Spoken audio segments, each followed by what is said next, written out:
ఇది Chennai Puttur highway friends. Highway నుంచి లోపలికి వెళ్ళాలా అవినాక్షమ్మ టెంపుల్. ఇది హైవే చెన్నై నుంచి పుత్తూరు. ఇటు వెళ్తే మనం చెన్నై వెళ్తాం, బ్యాక్ సైడ్ ఇటు వెళ్తే పుత్తూరు. ఇటు నుంచి ఇటు లోపలికి అక్కడ ఉండదు చూడండి బోర్డు, అవినాక్షమ్మ అమ్మవారి దేవాలయం. ఇప్పుడు మనం అవినాక్షమ్మ ఆలయం దగ్గరికి వెళ్తున్నాం. ఇది దారి. చాలా మందికి తెలియదు ఈ గుడి అసలు ఉండదని కూడా. ఇక్కడ లోకల్ వాళ్ళకి తప్పితే బయట వాళ్ళకి తెలియదు. ఇది శ్రీ శక్తి వినాయక స్వామి ఆలయం. ఇవంతా కూడా అప్పట్లో ఆకాశరాజు గారు కట్టించిన దేవాలయాలు. ఈ అవినాక్షమ్మ వారి ఆలయం మటుకు ఆకాశరాజు వాళ్ళ తండ్రి గారు కట్టించిన దేవాలయం. అది చాలా ఓల్డెస్ట్ టెంపుల్ ఫ్రెండ్స్. అది దానికి ఒక స్టోరీ కూడా ఉండదు. టెంపుల్ దగ్గరికి వెళ్ళాక అక్కడికి వెళ్ళి స్వామివారిని అడిగి కనుక్కొని మళ్ళీ చెప్తాను మీకు ఆ స్టోరీ కూడా.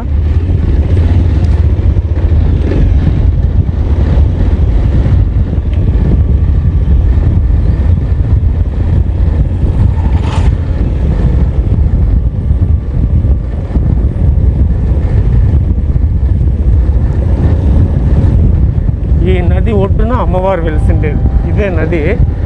ఈ నది ఒడ్డునే అమ్మవారు వెలిసిండేది అవినాక్షమ్మ.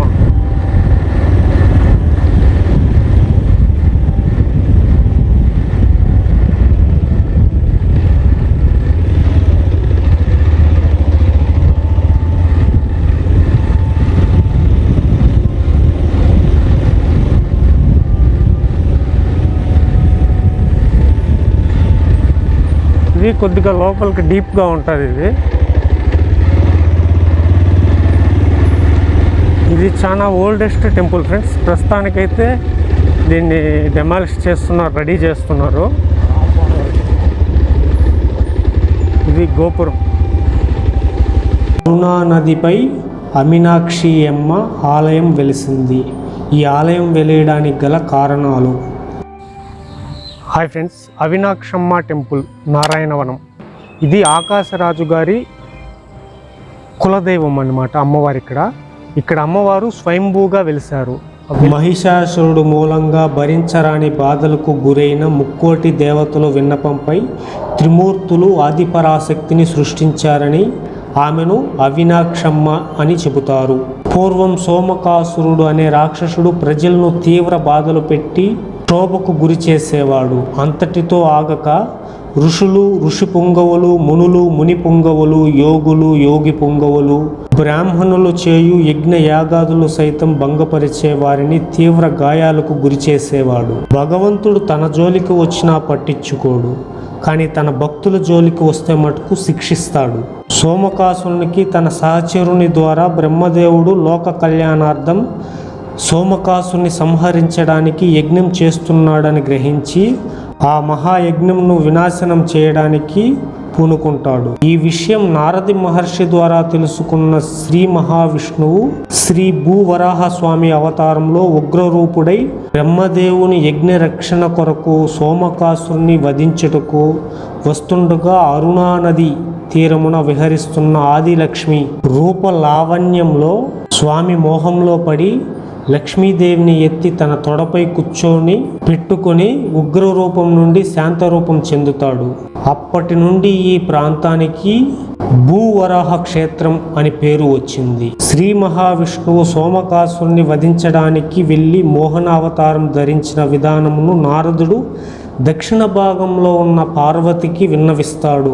ఇంతలో సోమకాసురుడు బ్రహ్మదేవునిచే జరపబడు మహాయజ్ఞంను నాశనం చేయుటకు వస్తాడు.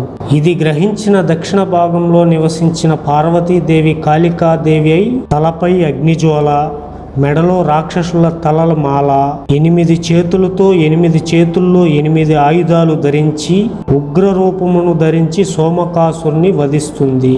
ఇది చూసిన బ్రహ్మదేవుడు, తల్లి, నిన్ను భరించే పూజించగల శక్తి మాకు లేదు, కావున నీవు ఆకాశరాజు కోటలో స్వయంగా వెలిసి పూజలు అందుకోవలసినదిగా కోరుతున్నాను. దానితో అమ్మ ఆకాశరాజు కోటలో స్వయంభూగా వెలసి ఆ అమ్మవారే నేడు అవినాక్షమ్మ, అవనాశిని దేవి. కాలక్రమేణా అవినాక్షమ్మగా పూజలందుకుంటున్నారు. తరువాత అగస్త్య మునేంద్రులు అమ్మవారికి అవినాక్షి అమ్మ అని నామకరణం చేశారు. అవినా అంటే వేదం, అక్షి అంటే కన్నులు అని అర్థం. వేదములకు కన్నులు కలది, అవినాక్షి అని నామకరణం చేశారు. మానవ రూపంలో ఉన్నప్పుడు శ్రీనివాసుడు మరియు పద్మావతి అమ్మవారికి పూజలు నిర్వహించినట్లు అమ్మవారు సోమకాసురుని సంహరించడానికి వచ్చినప్పుడు అమ్మవారి రూపవర్ణన: తలపై అగ్నిజ్వాల, మకుటం మధ్యలో రాక్షస కపాలం, మకుటానికి ఇరువైపులా సూర్యచంద్రులను కర్ణాభరణాలుగా అమ్మవారి కుడివైపున ఒక చేతిలో బాకు, మరో చేతిలో డమరుకం, మరో చేతిలో వజ్రాయుధం త్రిశూలం, ఎడమవైపున ఒక చేతిలో రక్తపాత్ర, మరో చేతిలో గంట, మరో చేతిలో ఖడ్గం, ఇంకొక చేతిలో అగ్నిగుండం.